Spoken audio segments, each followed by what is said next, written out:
Reflections on Violence. Georges Sorel. Translation by T. E. Hume. 1915. Narrated by Skeptical Waves. Chapter 7. The Ethics of the Producers. 1. Morality and Religion, Contempt of Democracies for Morality, Ethical Preoccupations of the New School. 50 years ago Proudhon pointed out the necessity of giving the people a morality which would fit new needs. The first chapter of the Preliminary Discourses placed at the beginning of Justice and the Revolution and in the Church is entitled The State of Morals in the 19th Century. Invasion of Moral Skepticism, Society in Danger. What is the remedy? There one reads these noteworthy sentences: France has lost its morals. Not that, as a matter of fact, the men of our generation are worse than their fathers. When I say that France has lost its morals, I mean that it has ceased to believe in the very principles of morality, a very different thing. She has no longer moral intelligence or conscience, she has almost lost the idea of morals itself. As a result of continual criticism we have come to this melancholy conclusion, that right and wrong, between which we formerly thought we were able to distinguish dogmatically, are now vague and indeterminate conventional terms, that all these words, right, duty, morality, virtue, etc., of which the pulpit and the school talk so much, serve to cover nothing but pure hypotheses, vain utopias, and unprovable prejudices, that thus ordinary social behavior, which is apparently governed by some sort of human respect or by convention, is in reality arbitrary. However, he did not think that contemporary society was mortally wounded. He believed that since the Revolution, humanity had acquired an idea of justice which was sufficiently clear to enable it to triumph over temporary lapses. By this conception of the future he separated himself completely from what was to become the most fundamental idea of contemporary official socialism, which sneers at morality. This juridical faith, this science of right and duty, which we seek everywhere in vain, that the Church has never possessed, and without which it is impossible for us to live, I say that the Revolution created all its principles, that these principles, unknown to us, rule and uphold us, but while at the bottom of our hearts affirming them, we shrink from them through prejudice, and it is this infidelity to ourselves that makes our moral poverty and servitude. He maintains the possibility of bringing light to our minds, of presenting what he calls the exegesis of the Revolution. In order to do this, he examines history, showing how humanity has never ceased to strive towards justice, how religion has been the cause of corruption, and how the French Revolution, by bringing about the predominance of the juridical principle over the religious principle, opens a new epoch, an entirely contrary order of things, the different elements of which it is now our task to determine. Whatever may happen in the future to our worn-out race, he says at the end of this discourse, posterity will recognize that the third age of humanity has its start in the French Revolution, that an understanding of this new law has been given to some of us in all its fullness, that we have not been found quite wanting in the practice of it, and that to perish in this sublime childbirth was, after all, not without grandeur. At that hour the Revolution became clear, then it lived. The rest of the nation, i.e. those who had not understood the Revolution, does not think at all. Will that part which lives and thinks he suppressed by that which does not? I said in the preceding chapter that the whole doctrine of Proudhon was subordinated to revolutionary enthusiasm and that this enthusiasm has been extinct since the Church has ceased to be formidable. Thus there is nothing astonishing in the fact that the undertaking which Proudhon considered so easy, the creation of a morality absolutely free from all religious belief, seems very uncertain to many of our contemporaries. I find a proof of this way of thinking in a speech by Coombes delivered during a discussion of the budget of public worship, January 26, 1903. At the present moment we look upon the moral ideas taught by the Church as necessary ideas. For my part I find it difficult to accept the idea of a society composed of philosophers like M. Allard, whose primary education would have sufficiently guaranteed them against the perils and trials of life. Coombes is not the kind of man to have ideas of his own, he reproduced an opinion current in his circle. This declaration created a great commotion in the chamber. All the deputies who prided themselves on their knowledge of philosophy took part in the debate. As Coombes had referred to the superficial and narrow instruction of our primary schools, F. Buisson felt that as the leading pedagogue of the Third Republic, he ought to protest, the education that we give to the child of the people, he said, is not a half-education, it is the very flower and fruit of civilization gathered during the centuries, from among many peoples, in the religions and legal systems of all ages and of all mankind. An ethic of this abstract kind must be entirely devoid of efficacy. I remember having read, in a manual by Paul Burt, that the fundamental principles of morality are based on the teachings of Zoroaster, and the Constitution of the Year 3. These do not seem to me the kind of principles which would be powerful enough to influence a man's conduct. It might be imagined that the university had arranged its present program in the hope of imposing moral conduct on its pupils by means of the repetition of precepts. Moral courses are multiplied to such an extent that one might ask oneself if, with a slight difference, the well-known verse of Boileau might not be applied. Aimez-vous la muscade? En ennemis partout. I do not think that there are many people who share the naive confidence of F. Buisson and the members of the university in this ethic. Exactly like Coombes, G. de Molinari believes that it is necessary to have recourse to religion, which promises man a reward in the other world, and which is thus the surety of justice. It is religion which in the infancy of humanity raised the edifice of morality. It is religion which supports and which alone can support it. Such are the functions which religion has filled and which it continues to fill and which, unpleasant as it may be to the apostles of independent morality, constitute its usefulness.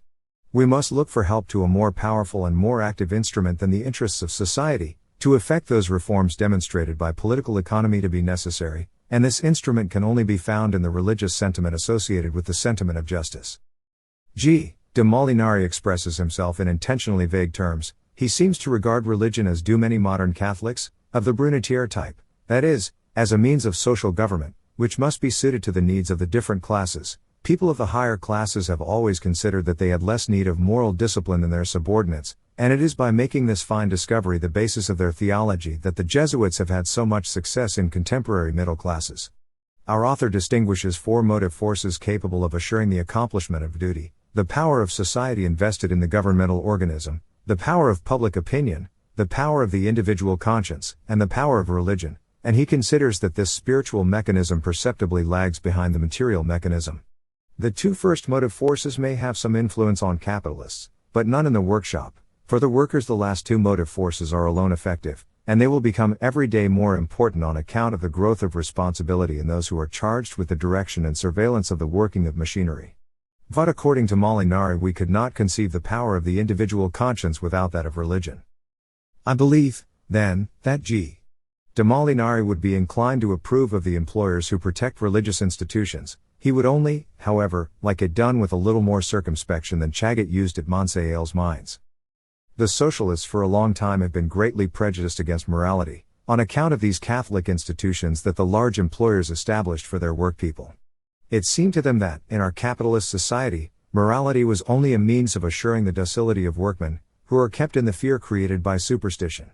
The literature which the middle class have admired for so long describes conduct so outrageous, so scandalous even, that it is difficult to credit the rich classes with sincerity when they speak of inculcating morality in the people.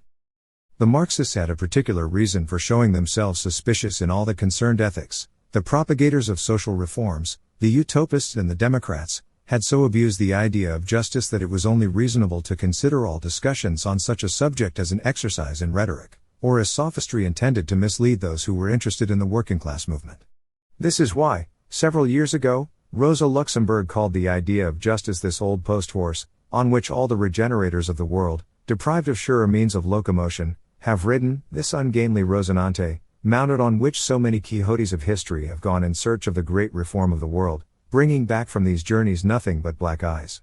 From these sarcasms about a fantastic justice springing from the imagination of utopists, they often used to pass, too easily, to coarse facetiousness about the most ordinary morality. A rather sordid selection could easily be made of paradoxes supported by the official Marxists on this subject. Lafargue distinguishes himself particularly from this point of view. The principal reason which prevented the socialists from studying ethical problems as they deserved was the democratic superstition which has dominated them for so long and which has led them to believe that above everything else the aim of their actions must be the acquisition of seats in political assemblies. From the moment one has anything to do with elections, it is necessary to submit to certain general conditions which impose themselves unavoidably on all parties in every country and at all times. If one is convinced that the future of the world depends on the electoral program, on compromises between influential men and on the sale of privileges, it is not possible to pay much attention to the moral constraints which prevent a man going in the direction of his most obvious interests. Experience shows that in all countries where democracy can develop its nature freely, the most scandalous corruption is displayed without any one thinking it even necessary to conceal his rascality. Tammany Hall of New York has always been cited as the most perfect type of democratic life, and in the majority of our large towns politicians are found who ask for nothing better than to follow the paths of their confrere in America. So long as a man is faithful to his party he only commits peccadilloes, but if he is unwise enough to abandon it, he is immediately discovered to have the most shameful vices. It would not be difficult to show, by means of well-known examples, that our parliamentary socialists practice this singular morality with a certain amount of cynicism.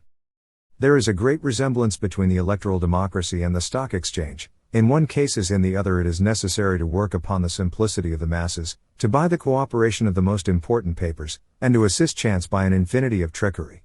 There is not a great deal of difference between a financier who puts big-sounding concerns on the market which come to grief in a few years, and the politician who promises an infinity of reforms to the citizens which he does not know how to bring about, and which resolve themselves simply into an accumulation of parliamentary papers.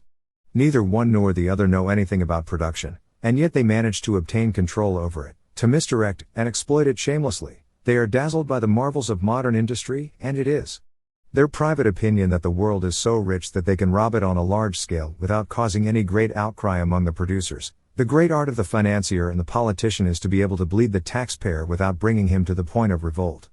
Democrats and businessmen have quite a special science for the purpose of making the deliberative assemblies approve of their swindling. The parliaments are as packed as shareholders' meetings. It is probable that they both understand each other as perfectly as they do because of profound psychological affinities resulting from these methods of operation. Democracy is the paradise of which unscrupulous financiers dream. The disheartening spectacle presented to the world by these financial and political parasites explains the success which anarchist writers have had for so long. These latter founded their hopes of the regeneration of the world on the intellectual progress of individuals. They never ceased urging the workmen to educate themselves, to realize more fully their dignity as men, and to show their devotion to their comrades. This attitude was imposed on them by their principles. In fact, how is the formation of a society of free men conceivable if it was not taken for granted that individuals had not already acquired the capacity of guiding themselves? Politicians assert that this is a very naive idea, and that the world will enjoy all the happiness it can desire on the day when messengers of the new gospel are able to profit from the advantages that power procures. Nothing will be impossible for a state which turns the editors of Humanité into princes.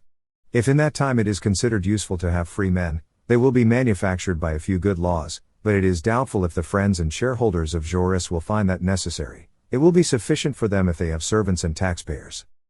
The new school is rapidly differentiating itself from official socialism and recognizing the necessity of the improvement of morals.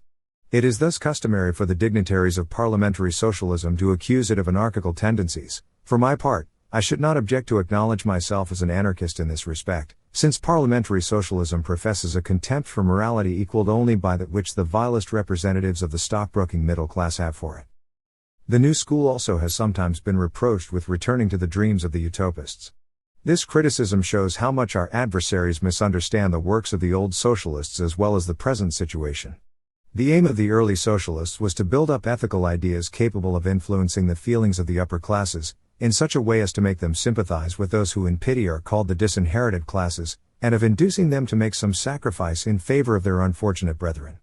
The writers of that time picture the manufactory of the future in a very different light from that which it may have in a society of proletarians carrying on industry in a technically progressive and inventive way. They suppose that it might resemble drawing rooms in which ladies meet to do embroidery. In this way they gave a middle-class setting to the mechanism of production. Finally, they credited the proletariat with feelings closely resembling those which 18th and 19th century explorers attributed to savages: goodness, simplicity, and an anxiety to imitate a superior race of men. With such hypotheses it was an easy matter to conceive an organization of peace and happiness. It was only necessary to make the rich better and the poorer class more enlightened. These two operations seemed easily realizable, and then the fusion of the drawing room and the factory, which has turned the heads of so many utopists, would be brought about. The new school never conceives things on an idyllic, Christian, and middle-class model. It knows that the process of production requires entirely different qualities from those met with in the upper classes. It is only on account of the moral qualities, which are necessary to improve production, that it deals so much with ethical questions. The new school, then, resembles the economists much more than the utopists. Like G. de Molinari, it considers that the moral progress of the proletariat is as necessary as material improvement in machinery, if modern industry is to be lifted to the increasingly higher levels that technical science allows it to attain. But it descends farther than this author does into the depths of this problem, and does not content itself with vague recommendations about religious duty. In its insatiable desire for reality, It tries to arrive at the real roots of this process of moral perfection and desires to know how to create today the ethic of the producers of the future. 2. Renan's uneasiness about the future of the world, his conjectures, the need of the sublime. At the beginning of any research on modern ethics, this question must be asked. Under what conditions is regeneration possible? The Marxists are absolutely right in laughing at the utopists and in maintaining that morality is never created by mild preaching, by the ingenious constructions of theorists, or by fine gestures. Proudhon, having neglected this problem, suffered from many illusions about the persistence of the forces which gave life to his own ethics. Experience was soon to prove that his undertaking was to remain fruitless.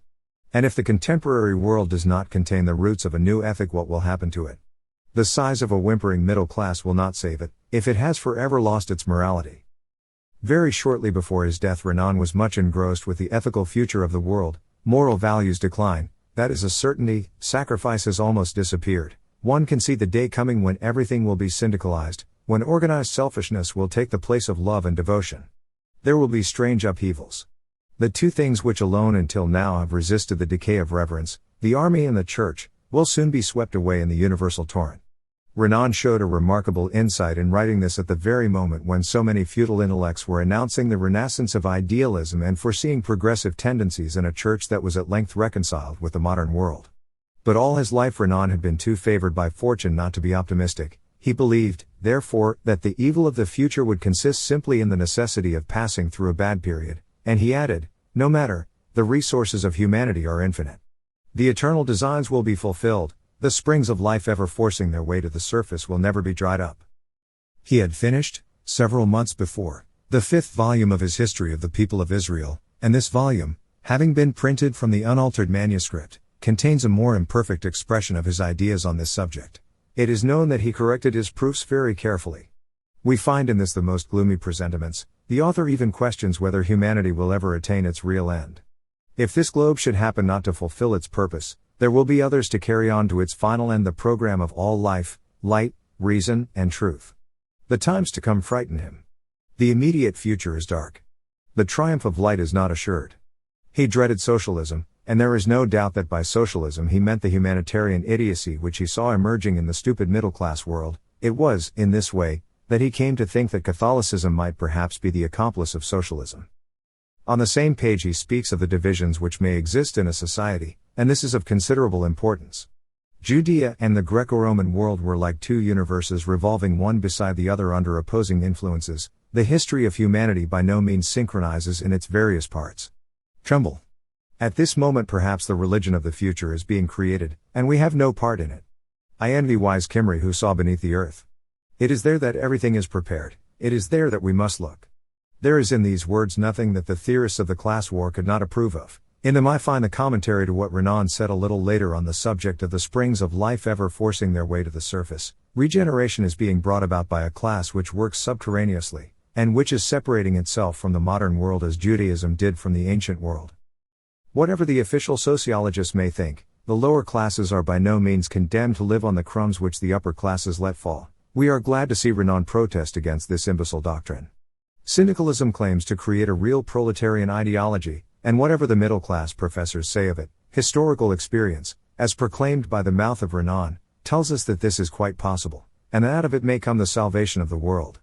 The syndicalist movement is really being developed underground. The men who devote themselves to it do not make much noise in the world. What a difference between them and the former leaders of democracy, whose sole aim was the conquest of power. These men were intoxicated by the hope that the chances of life might someday make them republican princes. While waiting for the wheel of fortune to turn to their advantage in this way, they obtained the moral and material advantages that celebrity procures for all virtuosi, in a society which is accustomed to paying well those who amuse it. The chief motive force behind many of them was their immeasurable pride, and they fancied that, as their name was bound to shine with singular brilliancy in the annals of humanity, they might buy that future glory by a few sacrifices. None of these motives for action exist for the syndicalists of today. The proletariat has none of the servile instincts of democracy. It no longer aspires to walk on all fours before a former comrade who has become a chief magistrate, or to swoon for joy before the toilettes of ministers' wives. The men who devote themselves to the revolutionary cause know that they must always remain poor. They carry on their work of organization without attracting attention, and the meanest hack who scribbles for l'humanité is much better known than the militants of the Confédération du Travail. For the great majority of the French public, Griffwells will never have the notoriety of Renan, and in the absence of the material advantages, which they could hardly expect, they have not even the satisfaction that celebrity can give. Putting their whole trust in the movements of the masses, they have no expectation of a Napoleonic glory, and they leave the superstition of great men to the middle classes. It is well that it is so, because the proletariat will be able to develop itself much more surely if it organizes itself in obscurity. Socialist politicians shun occupations which do not provide celebrity, and which are consequently not profitable. They are, then, not at all disposed to trouble themselves with the work of the syndicates, the object of which is to remain proletarian. They make a show on the parliamentary stage, but that, as a rule, does not amount to much. The men who do participate in the real working class movement are an example of what have always been looked upon as the greatest virtues. They cannot, in fact, acquire any of those things which the middle classes regard as especially desirable. If, then, as Renan asserts, history rewards the resigned abnegation of men who strive uncomplainingly, and who accomplish, without profit, a great historical work, we have a new reason for believing in the advent of socialism, since it represents the highest moral ideal ever conceived by man. This time it is not a new religion which is shaping itself underground, without the help of the middle-class thinkers. It is the birth of a virtue which the middle-class intellectuals are incapable of understanding, a virtue which has the power to save civilization, as Renan hoped it would be saved, but by the total elimination of the class to which Renan belonged. Let us now consider closely the reasons which made Renan dread a decadence of the middle class. He was struck by the decay of religious ideas. An immense moral, and perhaps intellectual, degeneracy will follow the disappearance of religion from the world. We, at the present day, can dispense with religion, because others have it for us. Those who do not believe are carried along by the more or less believing majority, but on the day when the majority lose this impulse, the men of spirit themselves will go feebly to the attack. It is the absence of the sentiment of sublimity which Renan dreaded. Like all old people in their days of sadness, he thinks of his childhood, and adds, man is of value in proportion to the religious sentiment which he preserves from his first education and which colors his whole life. He himself had lived all his life under the influence of the sentiment of sublimity inculcated in him by his mother. We know, in fact, that Madame Renan was a woman of lofty character. But the source of sublimity is dried up. Religious people live on a shadow. We live on the shadow of a shadow. On what will those who come after us live? Renan, as was his wont, tried to mitigate the gloom of the outlook which his perspicacity presented to him. He is like many other French writers who, wishing to please a frivolous public, never dare to go to the bottom of the problems that life presents. He does not wish to frighten his amiable lady admirers, so he adds, therefore, that it is not necessary to have a religion burdened with dogmas, such a religion, for example, as Christianity. The religious sentiment should suffice. Since Renan, there has been no lack of chatter about this vague religious sentiment which should suffice to replace the positive religions which are coming to grief. F. Buisson informs us that no religious doctrines will survive, but only religious emotions, which, far from contradicting either science, art, or morality, will steep them in a feeling of profound harmony with the life of the universe. This, unless I am unable to see beyond my nose, is the merest balderdash. On what will those who come after us live? This is the great problem posed by Renan and which the middle classes will never be able to solve. If any doubt is possible on this point, the stupidities uttered by the official moralists would show that the decadence is henceforth fatal. Speculations on the harmony of the universe, even when the universe is personified, are not the kind of thing which will give men the courage which Renan compared to that of the soldier in the moment of attack. Sublimity is dead in the middle classes, and they are doomed to possess no ethic in the future. The winding up of the Dreyfus affair, which the Dreyfusards, to the great indignation of Colonel Picard, knew how to put to such good account, has shown that middle-class sublimity is a stock exchange asset. All the intellectual and moral defects of a class tainted with folly showed themselves in that affair. 3. Nietzsche's ethics, the role of the family in the genesis of morality. Proudhon's theory, the ethics of Aristotle. Before examining what qualities the modern industrial system requires of free producers, we must analyze the component parts of morality. The philosophers always have a certain amount of difficulty in seeing clearly into these ethical problems, because they feel the impossibility of harmonizing the ideas which are current at a given time in a class, and yet imagine it to be their duty to reduce everything to a unity. To conceal from themselves the fundamental heterogeneity of all this civilized morality, they have recourse to a great number of subterfuges, sometimes relegating to the rank of exceptions, importations, or survivals, everything which embarrasses them, sometimes drowning reality in an ocean of vague phrases and, most often, employing both methods the better to obscure the problem. My view, on the contrary, is that the best way of understanding any group of ideas in the history of thought is to bring all the contradictions into sharp relief. I shall adopt this method and take for a starting point the celebrated opposition which Nietzsche has established between two groups of moral values, an opposition about which much has been written, but which has never been properly studied. A. We know with what force Nietzsche praised the values constructed by the masters, by a superior class of warriors who, in their expeditions, enjoying to the full freedom from all social constraint, return to the simplicity of mind of a wild beast, become once more triumphant monsters who continually bring to mind the superb blonde beast, prowling in search of prey and bloodshed, in whom a basis of hidden bestiality needs from time to time a purgative. To understand this thesis properly, we must not attach too much importance to formulas which have at times been intentionally exaggerated, but should examine the historical facts. The author tells us that he has in mind the aristocracy of Rome, Arabia, Germany, and Japan, the Homeric heroes, the Scandinavian Vikings. It is chiefly the Homeric heroes that we must bear in mind in order to understand what Nietzsche wished to make clear to his contemporaries. We must remember that he had been professor of Greek at the University of Bâle, and that his reputation began with a book devoted to the glorification of the Hellenic genius, Origin of Tragedy. He notices that, even at the period of their highest culture, the Greeks still preserved a memory of their former character of masters.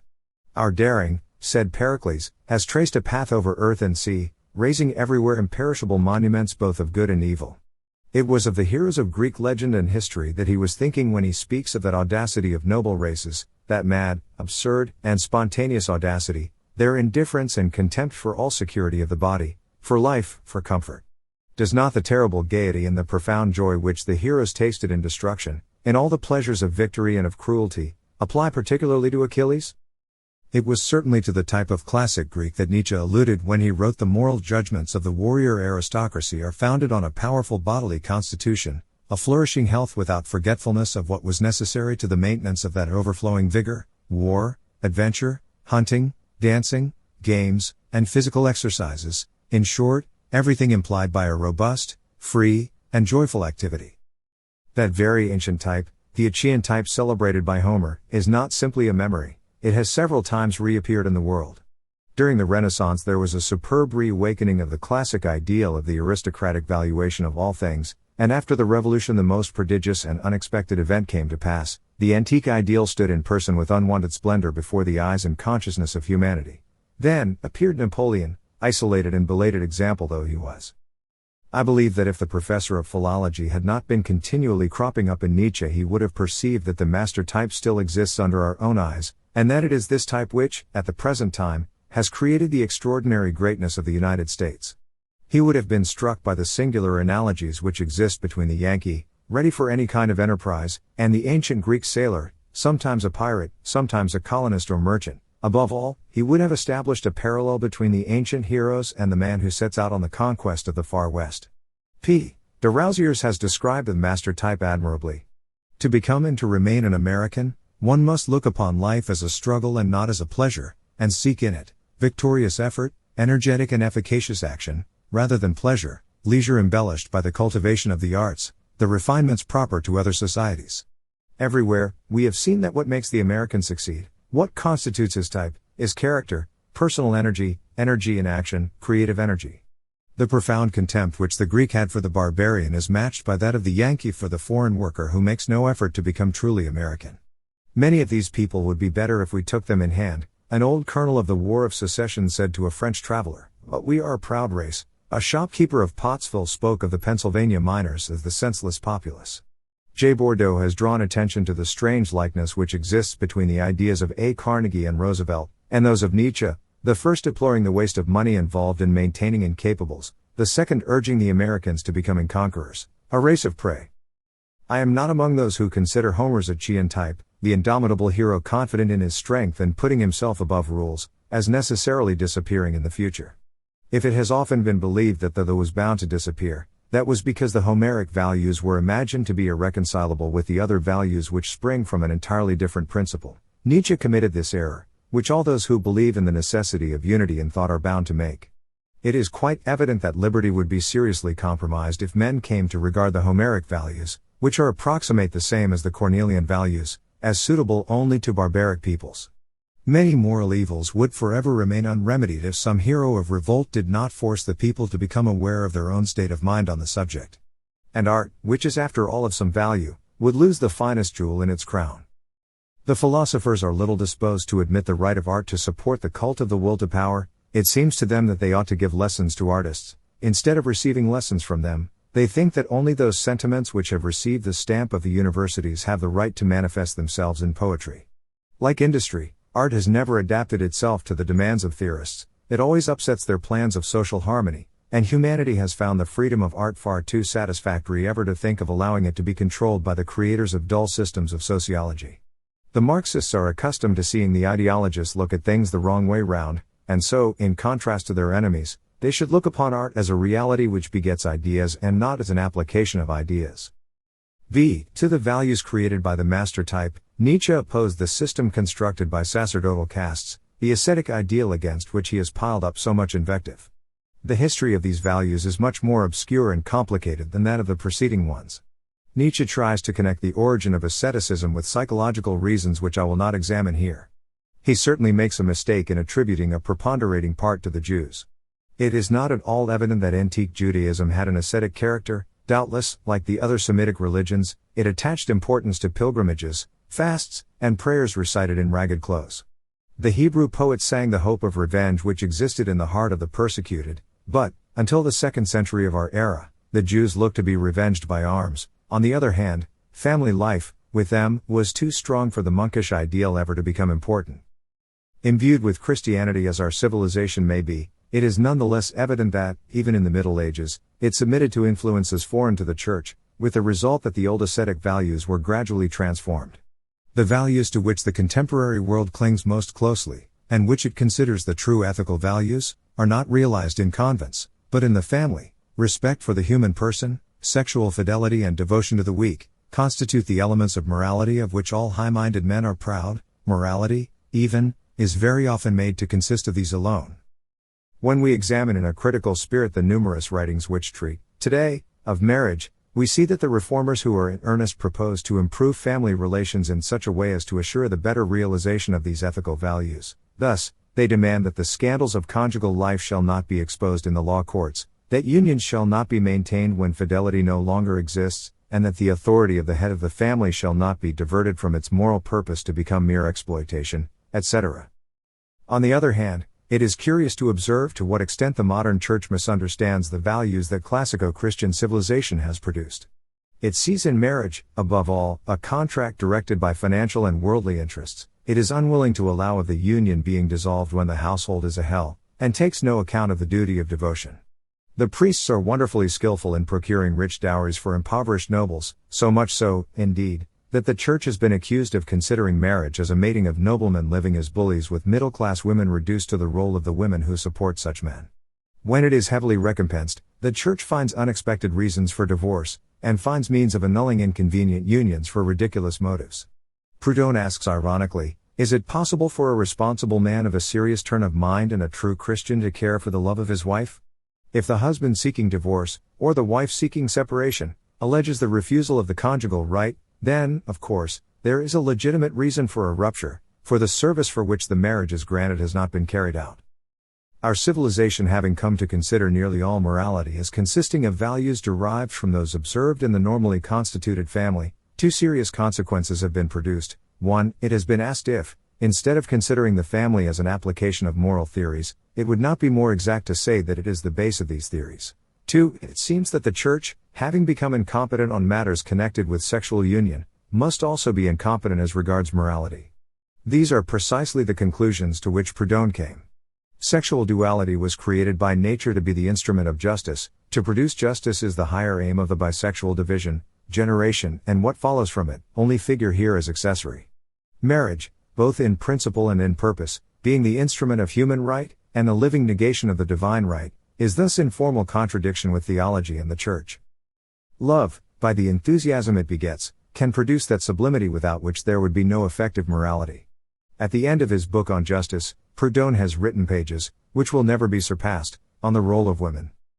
Finally we have to examine the values which escape Nietzsche's classification and which treat of civil relations.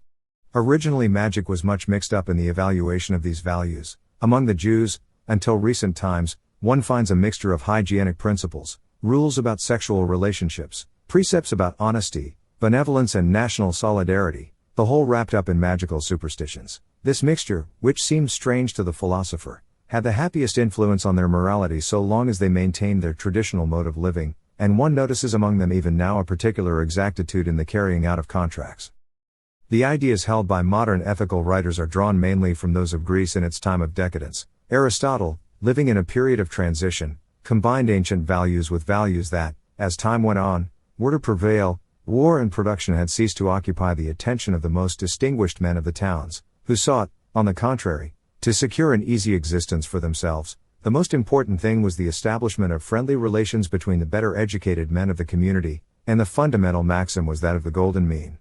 The new morality was to be acquired principally by means of the habits which the young Greek would pick up in mixing with cultivated people.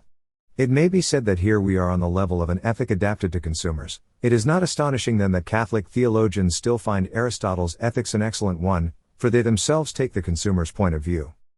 In the civilization of antiquity, the ethics of producers could hardly be any other than that of slave owners, and it did not seem worth developing at length at the time when philosophy made an inventory of Greek customs.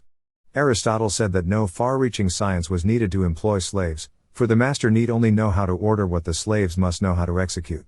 So, as soon as a man can save himself this trouble, he leaves it in the charge of a steward, so as to be himself free for a political or philosophical life. A little farther on he wrote, "It is manifest, then, that the master ought to be the source of excellence in the slave, but not merely because he possesses the art which trains him in his duties." This clearly expresses the point of view of the urban consumer, who finds it very tiresome to be obliged to pay any attention whatever to the conditions of production. As to the slave, he needs very limited virtues. He only needs enough to prevent him neglecting his work through intemperance or idleness. He should be treated with more indulgence even than children, although certain people consider that slaves are deprived of reason and are only fit to receive orders. It is quite easy to see that during a considerable period the moderns also did not think that there was anything more to be said about workers than Aristotle had said. They must be given orders, corrected with gentleness, like children, and treated as passive instruments who do not need to think. Revolutionary syndicalism would be impossible if the world of the workers were under the influence of such a morality of the weak. State socialism, on the contrary, could accommodate itself to this morality perfectly well, since the latter is based on the idea of a society divided into a class of producers and a class of thinkers applying results of scientific investigation to the work of production. The only difference which would exist between the Shem socialism and capitalism would consist in the employment of more ingenious methods of procuring discipline in the workshop. At the present moment, officials of the bloc are working to create a kind of ethical discipline which will replace the hazy religion which G. de Molinari thinks necessary to the successful working of capitalism. It is perfectly clear, in fact, that religion is daily losing its efficacy with the people. Something else must be found, if the intellectuals are to be provided with the means of living on the margin of production. 4. Kautsky's hypothesis, analogies between the spirit of the general strike and that of the wars of liberty, fear inspired in the parliamentarians by this spirit. The problem that we shall now try to solve is the most difficult of all those which a socialist writer can touch upon. We are about to ask how it is possible to conceive the transformation of the men of today into the free producers of tomorrow working in manufactories where there are no masters.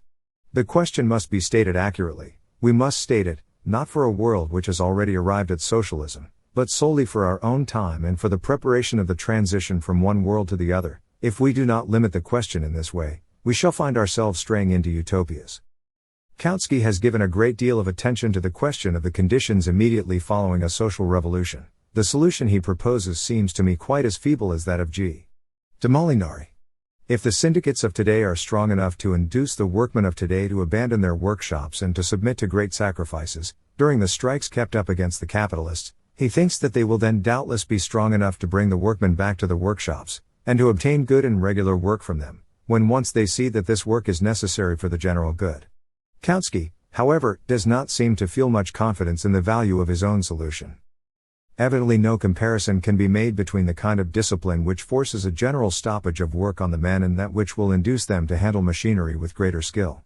The error springs from the fact that Kautsky is more of a theorist than he is a disciple of Marx. He loves reasoning about abstractions and believes that he has brought a question nearer to solution when he manages to produce a phrase with a scientific appearance. The underlying reality interests him less than its academic presentment. Many others have committed the same error, led astray by the different meanings of the word discipline, which may be applied both to regular conduct founded on the deepest feelings of the soul or to a merely external restraint. The history of ancient corporations furnishes us with no really useful information on this subject. They do not seem to have had any effect whatever in promoting any kind of improvement, or invention in technical matters. It would seem rather that they serve to protect routine. If we examine English trade unionism closely, we find that it also is strongly imbued with this industrial routine springing from the corporative spirit. Nor can the examples of democracy throw any light on the question. Work conducted democratically would be regulated by resolutions, inspected by police, and subject to the sanction of tribunals dealing out rewards or imprisonment. The discipline would be an exterior compulsion closely analogous to that which now exists in the capitalist workshops, but it would probably be still more arbitrary because the committee would always have their eye on the next elections. When one thinks of the peculiarities found in judgments in penal cases, one feels convinced that repression would be exercised in a very unsatisfactory way. It seems to be generally agreed that light offenses cannot be satisfactorily dealt with in law courts, when hampered by the rules of a strict legal system. The establishment of administrative councils to decide on the future of children has often been suggested. In Belgium, mendicity is subject to an administrative arbitration which may be compared to the police des mœurs. It is well known that this police, in spite of innumerable complaints, continues to be almost supreme in France. It is very noticeable that administrative intervention in the case of important crimes is continually increasing. Since the power of mitigating or even of suppressing penalties is being more and more handed over to the heads of penal establishments, doctors and sociologists speak in favor of this system, which tends to give the police as important a function as they had under the Ancien regime. Experience shows that the discipline of the capitalist workshops is greatly superior to that maintained by the police, so that one does not see how it would be possible to improve capitalist discipline by means of the methods which democracy would have at its disposal.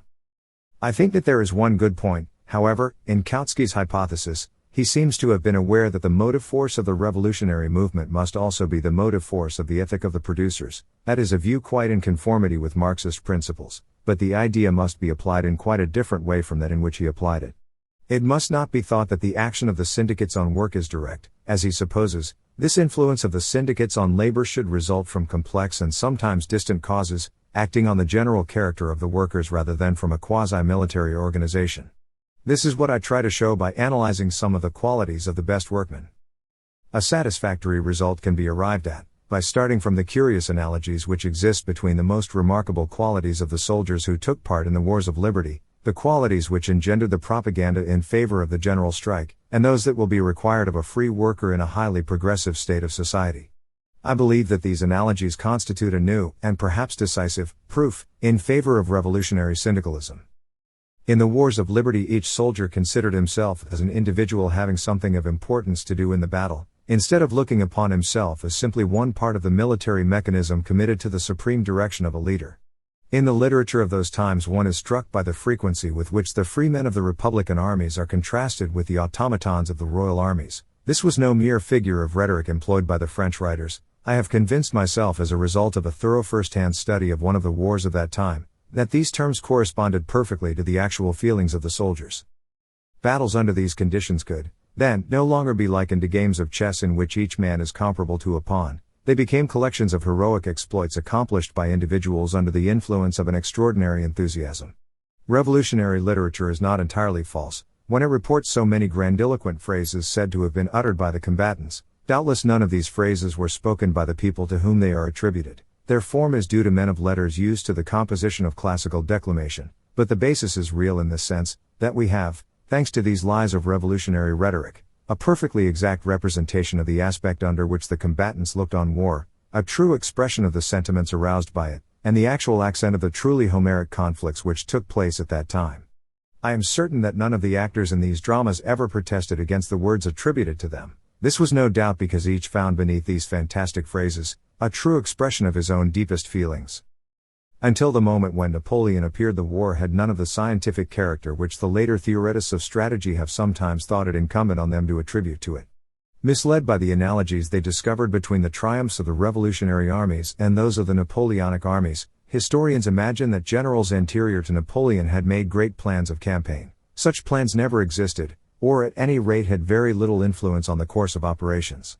The best officers of that time were fully aware that their talent consisted in furnishing their troops with the suitable opportunities of exhibiting their ardor, and victory was assured each time that the soldiers could give free scope to all their enthusiasm, unfettered by bad commissariat, or by the stupidity of representatives of the people who looked upon themselves as strategists. On the battlefield the leaders gave an example of daring courage and were merely the first combatants, like true Homeric kings. It is this which explains the enormous prestige with the young troops, immediately gained by so many of the non-commissioned officers of the Ancien regime, who were born to the highest rank by the unanimous acclamations of the soldiers at the outset of the war. If we wish to find, in these first armies, what it was that took the place of the later idea of discipline, we might say that the soldier was convinced that the slightest failure of the most insignificant private might compromise the success of the whole in the life of all his comrades, and that the soldier acted accordingly. This presupposes that no account is taken of the relative values of the different factors that go to make up a victory, so that all things are considered from a qualitative and individualistic point of view. One is, in fact, extremely struck by the individualistic characters which are met within these armies, and by the fact that nothing is to be found in them which at all resembles the obedience spoken of by our contemporary authors. There is some truth then in the statement that the incredible French victories were due to intelligent bayonets. The same spirit is found in the working-class groups who are eager for the general strike. These groups, in fact, picture the revolution as an immense uprising which yet may be called individualistic, each working with the greatest possible zeal, each acting on his own account, and not troubling himself much to subordinate his conduct to a great and scientifically combined plan. This character of the proletarian general strike has often been pointed out, and it has the effect of frightening the greedy politicians, who understand perfectly well that a revolution conducted in this way would do away with all their chances of seizing the government. Jaurès, whom nobody would dream of classing with any but the most circumspect of men, has clearly recognized the danger which threatens him. He accuses the upholders of the general strike of considering only one aspect of social life and thus going against the revolution.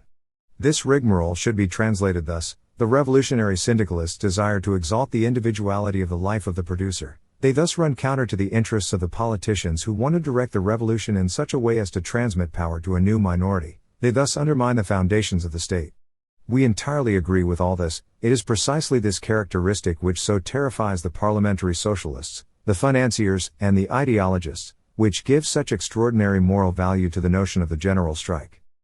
The upholders of the general strike are accused of anarchical tendencies, and as a matter of fact, it has been observed during the last few years that anarchists have entered the syndicates in great numbers, and have done a great deal to develop tendencies favorable to the general strike.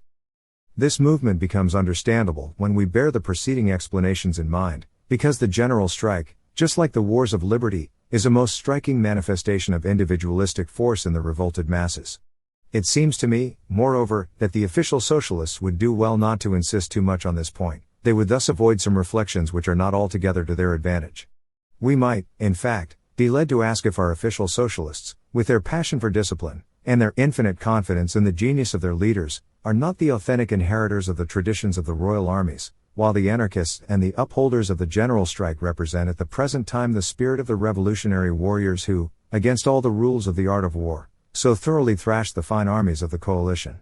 I can understand why the socialists approved, controlled, and duly patented by the administrators of Humanité, have not much sympathy for the heroes of Fleurus, who were very badly dressed, and would have cut a sorry figure in the drawing rooms of the great financiers, but everybody does not adapt his convictions to suit the tastes of M. Jaurès's shareholders. 5. The artisan employed in progressive and inventive production, the artist and the soldier in the wars of liberty, desire to surpass previous models, care for exactitude, abandonment of the idea of exact recompense. I want now to point out some analogies which show how revolutionary syndicalism is the greatest educative force that contemporary society has at its disposal for the preparation of the system of production, which the workman will adopt, in a society organized in accordance with the new conceptions. A. The free producer in a progressive and inventive workshop must never evaluate his own efforts by any external standing. He ought to consider the models given him as inferior, and desire to surpass everything that has been done before. Constant improvement in quality and quantity will be thus assured to production. The idea of continual progress will be realized in a workshop of this kind. Early socialists had an intuition of this law, when they demanded that each should produce according to his faculties, but they did not know how to explain this principle, which in their utopias seemed made for a convent or for a family rather than for modern industrial life. Sometimes, however, they picture their workers as possessed by an enthusiasm similar to that which we find in the lives of certain great artists. This last point of view is by no means negligible, although the early socialists hardly understood the value of the comparison. Whenever we consider questions relative to industrial progress, we are led to consider art as an anticipation of the highest and technically most perfect forms of production, although the artist, with his caprices, often seems to be at the antipodes of the modern worker.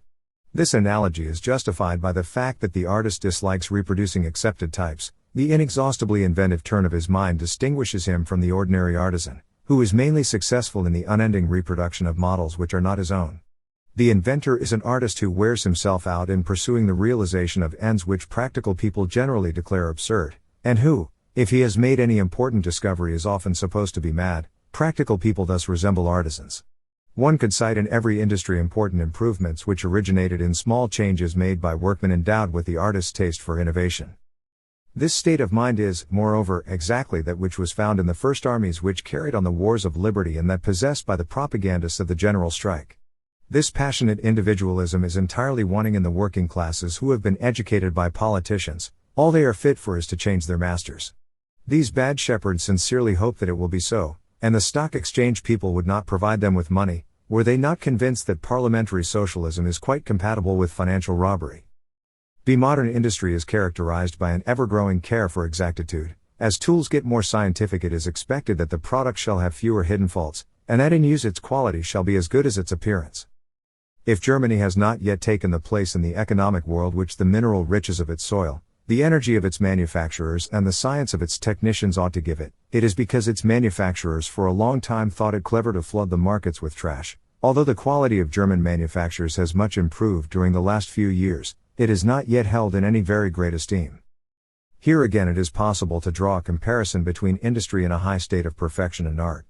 There have been periods in which the public appreciated above all the technical tricks by which the artist created an illusion of reality, but these tricks have never been accepted in the great schools, and they are universally condemned by the authors who are accepted as authorities in matters of art. This honesty, which now seems to us today as necessary in industry as in art, was hardly suspected by the utopists. Fourier, at the beginning of the new era, believed that fraud in the quality of merchandise was characteristic of the relations between civilized people. He turned his back on progress and showed himself incapable of understanding the world which was being formed about him. Like nearly all professional prophets, this Shamsir confused the future with the past. Marx, on the contrary, said that deception in merchandise in the capitalist system of production is unjust, because it no longer corresponds with the modern system of business. The soldier of the wars of liberty attached an almost superstitious importance to the carrying out of the smallest order. As a result of this, he felt no pity for the generals or officers whom he saw guillotined after a defeat on the charge of dereliction of duty. He did not look at these events as the historians of today do. He had no means of knowing whether the condemned had really committed treason or not. In his eyes, failure could only be explained by some grave error on the part of his leaders. The high sense of responsibility felt by the soldier about his own duties, and the extreme thoroughness with which he carried out the most insignificant order, made him approve of rigorous measures taken against men who in his eyes had brought about the defeat of the army and caused it to lose the fruit of so much heroism. It is not difficult to see that the same spirit is met within strikes. The beaten workmen are convinced that their failure is due to the base conduct of a few comrades who have not done all that might have been expected of them. Numerous accusations of treason are brought forward. For the beaten masses, treason alone can explain the defeat of heroic troops. The sentiment, felt by all, of the thoroughness that must be brought to the accomplishment of their duties, will therefore be accompanied by many acts of violence. I do not think that the authors who have written on the events which follow strikes, have sufficiently reflected on this analogy between strikes and the wars of liberty, and, consequently, between these acts of violence and the executions of generals accused of treason. See, there would never have been great acts of heroism in war, if each soldier, while acting like a hero, yet at the same time claimed to receive a reward proportionate to his deserts. When a column is sent to an assault, the men at the head know they are sent to their death, and that the glory of victory will be for those who, passing over their dead bodies, enter the enemy's position. However, they do not reflect on this injustice, but march forward. The value of any army where the need of rewards makes itself actively felt, may be said to be on the decline. Officers who had served in the campaigns of the Revolution and of the Empire, but who had served under the direct orders of Napoleon only in the last years of their career, were amazed to see the fuss made about feats of arms which in the time of their youth would have passed unnoticed. I have been overwhelmed with praise, said General Duisne, for things which would not have been noticed in the army of Sambre et Meuse. This theatricality was carried by Murat to a grotesque degree, and historians have not taken enough notice of the responsibility of Napoleon for this degeneracy of the true warlike spirit. The extraordinary enthusiasm which had been the cause of so many prodigies of valor on the part of the men of 1794 was unknown to him. He believed that it was his function to measure all capacities, and to give to each a reward exactly proportionate to what he had accomplished. This was the Saint-Simonian principle already coming into practice, and every officer was encouraged to bring himself forward. Charlatanism exhausted the moral forces of the nation whilst its material forces were still very considerable. Napoleon formed very few distinguished general officers and carried on the war principally with those left him by the revolution. This impotence is the most absolute condemnation of the system. The scarcity of the information which we possess about the great Gothic artists has often been pointed out. Among the stone carvers who sculptured the statues in the cathedrals there were men of great talent who seem always to have remained anonymous, nevertheless they produced masterpieces. Viollet-le-Duc was surprised that the archives of Notre Dame had preserved for us no detailed information about the building of this gigantic monument and that, as a rule, the documents of the Middle Ages say very little about the architects. He adds that genius can develop itself in obscurity, and that it is its very nature to seek silence and obscurity. We might even go farther and question whether their contemporaries suspected that these artists of genius had raised edifices of unperishable glory. It seems very probable to me that the cathedrals were only admired by the artists. This striving towards perfection which manifests itself, in spite of the absence of any personal, immediate, and proportional reward, constitutes the secret virtue which assures the continued progress of the world. What would become of modern industry if inventors could only be found for those things which would procure them an almost certain remuneration? The calling of an inventor is much the most miserable of all, and yet there is no lack of inventors. How often in workshops have little modifications introduced by ingenious artisans into their work become by accumulation fundamental improvements, without the innovators ever getting any permanent or appreciable benefit from their ingenuity? And has not even simple piecework brought about a gradual but uninterrupted progress in the processes of production? A progress which, after having temporarily improved the position of a few workers and especially that of their employers, has proved finally of benefit chiefly to the consumer? Renan asked what was it that moved the heroes of great wars. The soldier of Napoleon was well aware that he would always be a poor man, but he felt that the epic in which he was taking part would be eternal, that he would live in the glory of France. The Greeks had fought for glory, the Russians and the Turks seek death because they expect a chimerical paradise. A soldier is not made by promises of temporal rewards. He must have immortality. In default of paradise, there is glory, which is itself a kind of immortality. Economic progress goes far beyond the individual life, and profits future generations more than those who create it, but does it give glory? Is there an economic epic capable of stimulating the enthusiasm of the workers? The inspiration of immortality which Renan considered so powerful is obviously without efficacy here, because artists have never produced masterpieces under the influence of the idea that their work would procure them a place in paradise, as Turks seek death that they may enjoy the happiness promised by Muhammad. The workmen are not entirely wrong when they look on religion as a middle-class luxury, since, as a matter of fact, the emotions it calls up are not those which inspire workmen with the desire to perfect machinery, or which create methods of accelerating labor. The question must be stated otherwise than Renan put it. Do there exist among the workmen forces capable of producing enthusiasm equivalent to those of which Renan speaks, forces which could combine with the ethics of good work, so that in our days, which seem to many people to presage the darkest future, this ethic may acquire all the authority necessary to lead society along the path of economic progress? We must be careful that the keen sentiment which we have of the necessity of such a morality, and our ardent desire to see it realized, does not induce us to mistake phantoms for forces capable of moving the world. The abundant idyllic literature of the professors of rhetoric is evidently mere chatter.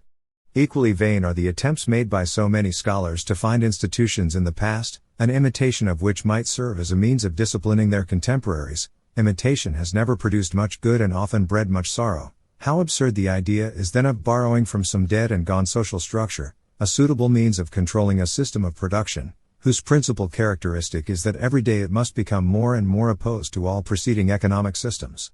Is there then nothing to hope for? Morality is not doomed to perish because the motive forces behind it will change. It is not destined to become a mere collection of precepts as long as it can still vivify itself by an alliance with an enthusiasm capable of conquering all the obstacles, prejudices, and the need of immediate enjoyment, which oppose its progress. But it is certain that this sovereign force will not be found along the paths which contemporary philosophers, the experts of social science, and the inventors of far-reaching reforms would make us go. There is only one force which can produce today that enthusiasm without whose cooperation no morality is possible, and that is the force resulting from the propaganda in favor of a general strike. The preceding explanations have shown that the idea of the general strike, constantly rejuvenated by the feelings roused by proletarian violence, produces an entirely epic state of mind, and at the same time bends all the energies of the mind to that condition necessary to the realization of a workshop carried on by free men, eagerly seeking the betterment of the industry. We have thus recognized that there are great resemblances between the sentiments aroused by the idea of the general strike and those which are necessary to bring about a continued progress in methods of production. We have then the right to maintain that the modern world possesses that prime mover which is necessary to the creation of the ethics of the producers. I stop here, because it seems to me that I have accomplished the task which I imposed upon myself. I have, in fact, established that proletarian violence has an entirely different significance from that attributed to it by superficial scholars and by politicians. In the total ruin of institutions and of morals there remains something which is powerful, new, and intact, and it is that which constitutes, properly speaking, the soul of the revolutionary proletariat. Nor will this be swept away in the general decadence of moral values, if the workers have enough energy to bar the road to the middle-class corruptors, answering their advances with the plainest brutality. I believe that I have brought an important contribution to discussions on socialism. These discussions must henceforth deal exclusively with the conditions which allow the development of specifically proletarian forces, that is to say, with violence enlightened by the idea of the general strike. All the old abstract dissertations on the socialist regime of the future become useless. We pass to the domain of real history, to the interpretation of facts, to the ethical evaluations of the revolutionary movement. The bond which I pointed out in the beginning of this inquiry between socialism and proletarian violence appears to us now in all its strength. It is to violence that socialism owes those high ethical values by means of which it brings salvation to the modern world.